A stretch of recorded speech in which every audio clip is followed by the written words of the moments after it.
Welcome to Red Paper Plagiarism. To get started, you first need to log in to the platform. On the top right corner of the page, you will see the Login button. Click on it. If you are a new user, you have to click on Create One Now.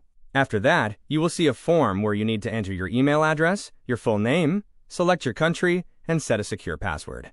Once you've filled in all the details, you just have to click on Sign Up. Your account will then be ready, and you can start using Red Paper Plagiarism to check your work easily and confidently. Next, simply click on the Start Scan Now button. You will then see the option to submit your document. Here, you need to upload your file in either PDF or Word format, and make sure to select the Enable AI Content Detection option. Once that's done, click on Start Plagiarism Analysis. Your document analysis will begin immediately, and it will only take a short amount of time, just a few seconds. When the analysis setup is complete, the payment details will appear along with your document information, including the total number of words, the credits required, and the type of analysis. From here, click on Pay Now to proceed. You will be shown a QR code that you can scan to make the payment.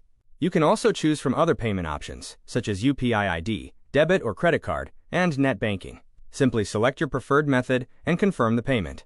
Once the payment is complete, you will receive the final report, which you can download and view anytime. And that's it. The easiest and simplest way to check your work before submitting it.